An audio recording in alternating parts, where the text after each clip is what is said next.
வணக்கம். இது உங்கள் பொலிட்டிக்கல் பார்க்க நான் உங்கள் நண்பன். இன்றைய தினத்துல நாம் தமிழர் கட்சியை சேர்ந்தவர்கள் வக்கீல் நெல்சன் அவர்களை வீட்டுக்கு போய் தாக்கியிருக்காங்க. அது என்ன காரணம்னு சொல்லிட்டு இந்த வீடியோ ஃபுல்லாவே நம்ம பார்த்துருவோம். அதுக்கு முன்னாடி நம்ம சேனலை சப்ஸ்கிரைப் பண்ணி வச்சுக்கோங்க. இதோ இங்கே தெரியற QR கோடை பயன்படுத்தி நம்ம சேனலுக்கு உங்களால் உதவ முடிஞ்சா உதவுங்க அப்படின்னு சொல்லிட்டு இந்த வீடியோக்குள்ள நம்ம போவோம். சரி, ஓகே. இந்த நெல்சன் யாருன்னு பாத்தீங்கன்னா, அவர் தொடர்ந்து அவர் ஒரு வக்கீல். அவர் தொடர்ந்து இந்த டிவிகேவுக்கு சப்போர்ட் பண்ணி வீடியோக்கள் போட்டுட்டு இருப்பாரு. ஆக்சுவலி அவர் எல்லாத்துக்குமே சப்போர்ட் பண்ணி வீடியோ போடுவாரு. டிஎம்கேவை கொஞ்சம் தாக்குவாரு. அதே போல நாம் தமிழரை அப்பப்போ கொஞ்சம் தாக்குவாரு. இப்படியே தொடர்ந்து வீடியோக்கள் போட்டுட்டு இருந்தாரு. அவர் பக்கம் ஒரு விதமா சொல்றதெல்லாம் கரெக்டா தான் இருக்கும் அப்படின்னு சொல்லிட்டு மக்கள் அதிகமா பார்க்க ஆரம்பிச்சாங்க. ஒரு கட்டத்துக்கு மேல என்ன வீடியோ போட்டாருன்னு பாத்தீங்கன்னா, நாம் தமிழர் திமுக கிட்ட பணம் வாங்கிட்டு தான் இவங்க பேசுறாங்க விஜய அப்படின்னு சொல்லிட்டு ஒரு உண்மையை போட்டு உடைச்சிட்டாரு. உடைச்ச உடனே அந்த பக்கம் இருந்து ஒரு ரிப்ளை, சாதாரண ரிப்ளை கிடையாது, சாட்டை துருமுருகன் ஒரு ரிப்ளை பண்றாரு. என்ன ரிப்ளை பண்றாருன்னு பாத்தீங்கன்னா, அவங்களுக்கே உண்டான ஒரு வார்த்தை சொல்லுவாங்க பாத்தீங்கன்னா, ஒரு அப்பனுக்கும் ஒரு ஆத்தாளுக்கும் பிறந்திருந்தா அப்படிங்கிறது அவங்களுடைய தலைப்பு. அந்த தலைப்பையே நெல்சன் மேல தாக்குறாங்க. என்ன மாதிரின்னு பாத்தீங்கன்னா, நீ ஒரு அப்பனுக்கும் ஆத்தாளுக்கும் பிறந்திருந்தீங்கன்னா அது நிறுவிடா அப்படின்னு சொல்லிட்டு நெல்சனை பார்த்து சொல்றாங்க.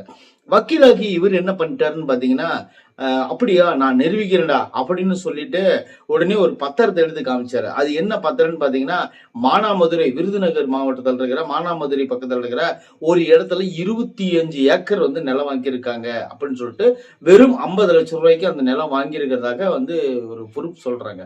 அப்படி அவர் டிபேட் பண்ணி சொல்றாரு. அது என்னன்னு பாத்தீங்கன்னா, அப்போ ஒரு சென்ட் 2000 ரூபாய்க்கு வாங்குனீங்களா அப்படின்னு சொல்லிட்டு அவர் கேட்கிறாரு. இந்த 2026 காலத்துல 2000 ரூபாய்க்கு வாங்கி இருக்கக்கூடிய வாய்ப்பே கிடையாது அப்படின்னு சொல்றாரு. அப்படி சொன்னும்போது அது ஒருவேளை இவ்வளவு அமௌண்ட் போட்டு வாங்கணும்னா கிட்டத்தட்ட 15 கோடி ரூபாய் வரும் அப்படின்னு சொல்லி அதையும் அவர் சொல்றாரு. சொல்லும்போது ஆனா அதுதான் ஒரு உண்மையான காரணமா இருக்கு அப்படின்னு சொல்ல வருது.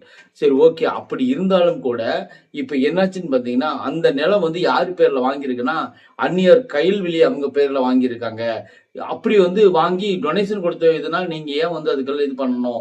அப்போ நீங்க என்ன பண்ணணும், அந்த நிலம் அதனாலதான் வாங்கப்பட்டதுன்னு சொல்லலாம்ல.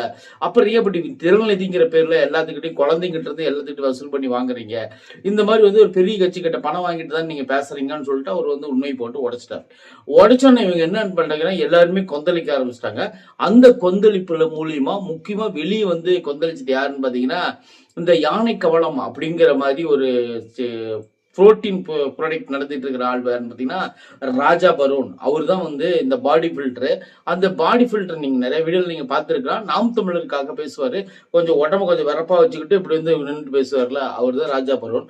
அவர் என்ன பண்ணிட்டாருன்னு பார்த்தீங்கன்னா, இன்றைய தினத்துல இன்னைக்கு ஞாயிற்றுக்கிழமை, அதாவது 3ஆம் தேதி, மே 3ஆம் தேதி 2026, இன்னைக்கு என்ன பண்ணாருன்னு பாத்தீங்கன்னா, நேரா போய் அவங்க வீட்டுக்கு போயிருக்காரு. வீட்டுக்கு போகும்போது அவரு நெல்சன் அவங்க குடும்பத்தார் எல்லாரும் ஆலயத்துக்கு போயிட்டு வரதுக்கு லேட் ஆகி போச்சு. இவங்க என்ன பண்ணாங்கன்னா, நேரா போய் அவங்க வீட்டுல போய் உக்காந்து இந்த மாதிரி நாங்க பேச வந்திருக்கோம் அப்படின்னு சொல்லிட்டு ஒரு லேடி 2 ஜென்னும் போயிருக்காங்க. போயிட்டு அங்க போய் கார்ல போய் நின்று உள்ள போய் பேசிட்டு இருக்காங்க. அப்பா இருந்திருக்காரு, அவர்கிட்ட பேசிட்டு இருந்திருக்காங்க. பேசினோடனே நெல்சன் அங்கிருந்து வீட்டுக்கு வந்திருக்காரு. வந்த உடனே வந்துட்டியா அப்படின்னு சொல்லிட்டு அவர்கிட்ட போய் பேச்சு கொடுக்குறாங்க. என்ன மாதிரி பேச்சு கொடுக்குறாங்கன்னு பாத்தீங்கன்னா, அந்த அம்மா கேக்குது, உண்மையிலேயே ப்ராடக்ட்ல நாங்க பிரார்த்தனை பண்றோமா, நாங்க அப்படி எல்லாம் பண்ணணும்னு அவசியம் இல்லை, எங்க ப்ராடக்ட் மேல ஏன் சொல்ற அப்படிங்கிற மாதிரி அவங்க கேக்குறாங்க. கேட்டோடனே உங்க ப்ராடக்ட் பொய்யான ப்ராடக்ட், நீங்க தவறா யூஸ் பண்ணிட்டு இருக்கீங்க இளைஞர்களை, அதுக்கு எங்கிட்ட ப்ரூஃப் இருக்குதுன்னு சொல்லிட்டு செல்லுல எடுத்து காட்டுறதுக்குள்ளேயே உடனே அவர் ராஜாபுரன் தாக்க வந்துட்டாரு. தாக்க வந்த உடனே 2 பேர்த்துக்கு கை கலப்பாயிருது. யாருக்கு? நெல்சனுக்கும் ராஜாபுரனுக்கும் கை கலப்பாயிருது. கை கலப்பு ஆன உடனே என்னாச்சுன்னு பாத்தீங்கன்னா, அங்க இருக்கிற சொந்தக்காரங்க, அந்த ஊருக்காரங்க, சொந்த பந்தங்கள் எல்லாரும் அவங்கள 2 பேர்த்தையும் பிரிச்சு விட்டு கிட்டத்தட்ட ராஜாபுரனுக்கு அந்த ஊருக்காரங்க எல்லாம் சேர்ந்து ஒரு கீழே தள்ளி விட்டு வேட்டியெல்லாம் அவுத்துட்டாங்க. வேட்டி ஜட்டியோட நிக்க வச்சுட்டாங்க. நிக்க வச்ச உடனே அவரு உடனே சுதாரிச்சுட்டு எப்படியாவது ஒண்ணு ஜமாளிச்சிட்டாரு. ஜமாளிச்ச உடனே அவர் உன்னை கொல்லாம விட மாட்டேன்டா, நீ வந்து என்னை பத்தி நாம் தமிழர் கட்சி நான் சாதாரண நினைச்சியா, நீங்க என்ன ஆவரன்னு பாருன்னு சொல்லிட்டு அவர் கட்சி பேரையும் சேர்த்து இழுத்து விட்டுட்டு வந்த உண்மையை போட்டு உடைச்சிட்டும் போயிட்டாரு.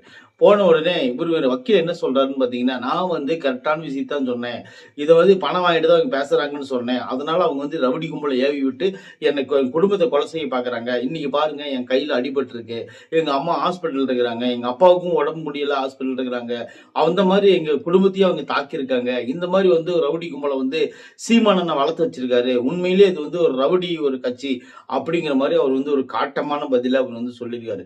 சோ நான் என்ன சொல்ல வரேன்னு பாத்தீங்கன்னா, வலைதளத்துல பேசுறான்னா வலைதளத்துல வந்து நீங்க பேசாத அவதூறா பேசிட்டாங்க. விஜய் பத்தி என்னென்ன பேசுனீங்க? விஜய் எல்லாம் சண்டைக்கு வந்திருந்தா எத்தனை சண்டைக்கு வர்றது?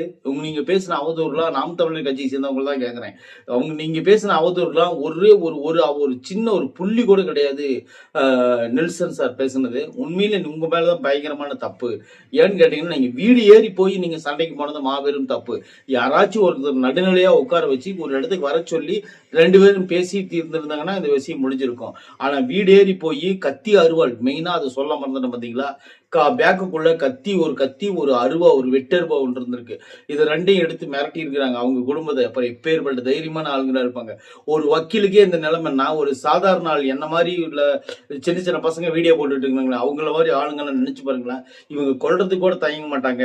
அந்த மாதிரி வந்து ஒரு பெரிய ஒரு ரவுடி கும்பலை வளர்த்துட்டு இருக்காரு சீமானன்னு சொல்லிட்டு நெல்சன் அவர்கள் வந்து மிகவும் காட்டாம பதில் சொல்லியிருக்காரு. நானும் அதை தான் சொல்ல வரேன். என்னன்னு பாத்தீங்கன்னா, வீடு ஏறி போய் அடிக்கிற அளவுக்கு உங்களுக்கு தைரியம் இருக்குன்னா நீங்க எல்லாம் சாதாரண ஆளுங்க கிடையாது. ஏன்னு கேட்டீங்கன்னா, இப்படிப்பட்ட ஒரு கும்பலை தான் இவங்க வந்து நம்மள தற்குறின்னு சொல்றானுங்க. எனக்கு அதுதான் ஆச்சரியமா இருக்குது. அது வந்து ஒரு விஷயத்த வந்து பேஸ் பண்ண தெரியாதவங்க கருவா எடுத்துட்டு போயிருக்காங்க. ஒருத்தனை அடிக்க போகும்போது பேச போகும்போது நாகரிகமா எப்படி போகணும்னு அவகிட்டே கூட இல்ல, அருவா எடுத்துட்டு போய் பேச போயிருக்கானுங்கன்னா இவங்க கொலை பண்றதுக்காக தான் அந்த நெல்சன் வீட்டுக்கு போயிருக்காங்க அப்படிங்கிறது வந்து ஒரு நிரூபணமா தெரிஞ்சு போயிருது. இதை நான் சொல்லல, வீடியோவே இருக்கு, வேணா பார்த்து தெரிஞ்சுக்கோங்க. ஏன்னு கேட்டீங்கன்னா, அதாவது ஒரு விஷயத்த நம்ம பேசுறதுக்கு முன்னாடி அது உண்மையா பொய்யா வீடியோ இருக்கா இல்லையான்னு பார்த்துட்டு தான் அந்த வீடியோ பத்தி நம்ம பேசணும். சோ நான் தைரியமா பேசுறேன்னா அதுக்கு காரணம் இந்த வீடியோ இருக்கு, அதனால வந்து நான் தைரியமா பேசிட்டு இருக்கேன். இந்த வீடியோ நீங்க பார்த்துட்டு இருக்கிறது எல்லாமே உண்மைதான், பொய்யெல்லாம் எதுவுமே கிடையாது. ஒரு வக்கீல் ஆக்கிய அவருக்கே அந்த நிலைமை உனக்கு பண்றானுங்கன்னா, இப்ப நம்மள மாதிரி சாதாரண ஆட்களுக்கெல்லாம் நீங்க உண்மையிலேயே நினைச்சு பாருங்க, இவங்களே என்ன வேணாலும் பண்ணுவாங்க அப்படிங்கிறது தான் வந்து இந்த கூட்டத்தை நம்பி நீங்க போகாதீங்க. இது தற்குறி கூட்டம் இல்ல, இது ஒரு கொலகார கூட்டம் அப்படின்னு சொல்லி நெல்சன் அவர்கள் பதிவு பண்றாரு. ஏன்னா இது ரவுடி கூட்டம், இது கொலகார கூட்டம், இந்த மாதிரி கூட்டத்தை கிட்ட போய் நீங்க சிக்கிக்காதீங்க அப்படின்னு சொல்லி தான் வந்து நாம் தமிழரை பத்தி அந்த மாதிரி சொல்றாரு. உண்மையிலேயே அவங்க பண்றதும் அந்த மாதிரி தான் பண்றாங்க. ஒரு அப்பனுக்கு ஆத்தாளுக்கு பிறந்திருந்தா அப்படின்னு சொல்லிட்டு இதெல்லாம் என்ன மாதிரி பதில்னா, இவங்க வந்து அதாவது கெட்ட வார்த்தையை தன்னோட வாயில இருந்து நுனி நாக்கள் வச்சிருப்பாங்க. அப்படி பேசும்போது அது வந்து எவ்வளவு ஒரு தவறான வார்த்தைன்னு சொல்லிட்டு பாருங்களேன். திருப்பி அவங்க கேட்டாங்கன்னா நீங்க என்ன பண்ணுவீங்க? அந்த மாதிரிதான் இருக்கு, யோசனை பண்ணுங்க. இது வந்து இந்த மாதிரி வேர்டு எல்லாம் பயன்படுத்தக்கூடாது அப்படின்னு சொல்லிட்டு உண்மையிலேயே நான் நினைக்கிறேன். நீங்க எப்படி நினைக்கிறீங்கன்னு எனக்கு தெரியல. சரி, ஓகே, இருக்கட்டும். அதாவது இதை பத்தி பேசணும் அப்படிங்கிறதுக்காக நான் சொல்ல வரல. இதுவெல்லாம் ஒரு சம்பவம் வந்து இந்த மாதிரிலாம் நடக்கக்கூடாது. ஏன்னு கேட்டீங்கன்னா, ஒருத்தர் வீடேறி போய் மிரட்டுறது அப்படிங்கிறதே தப்பு. அது அருவா கம்பியோட போனது மிகப்பெரிய தப்பு அப்படின்னு சொல்லிதான் இந்த வீடியோ மூலியமா நான் பதிவு பண்றேன். உனக்கு பதில் இருந்தா, உனக்கு வந்து பேசுறதுக்கு திராணி இருந்தா, உனக்கு தெம்பு இருந்தா அந்த வீடியோ மூலியமா பதில் சொல்லு, அல்லது வந்து அதை எதிர்த்து கேஸ் போடு. அவங்க வந்து கிளியர் பண்ணிட்டு போயிடுவாங்க. நீங்க அதை விட்டுட்டு போய் வீடு ஏறி அருவா எடுத்துட்டு போய் ஒரு வக்கீலையே நீங்க கொலை பண்ற அளவுக்கு வந்திருக்கீங்கன்னா, நீங்க எந்த மாதிரி ஒரு கூட்டத்தை தயார் பண்ணிட்டு இருக்கிறீங்கன்னு சொல்லிட்டு எனக்கு ஒன்றும் விளங்கல.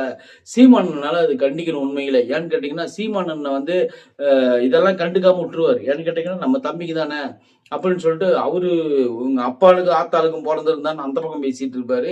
சார்ட்ட இந்த பக்கம் உங்க அப்பனுக்கும் ஆத்தாளுக்கு பிறந்திருந்தா அப்படின்னு சொல்லிட்டு இந்த பக்கம் பேசிட்டு இருப்பாரு. அப்பனுக்கு ஆத்தாளுக்கு போறதுக்கு பிறகாது வேற என்ன அனாதையாவடா வர முடியும் அப்படின்னு சொல்லிட்டு அவனாச்சும் நிறைய பேர் கேட்பாங்க. நான் கேட்கல, நிறைய பேர் கேட்பாங்க அப்படின்னு சொல்லிட்டு இந்த வீடியோவை இதோட முடிச்சுக்கிறேன். ஆனா இதெல்லாம் வந்து ஒரு பெரிய ரவுடித்தனத்துக்கான ஒரு அச்சாரம் தான் இது அப்படின்னு சொல்லிட்டு இந்த விஷயத்தை இதோட முடிச்சுக்கலாம். நன்றி, வணக்கம்.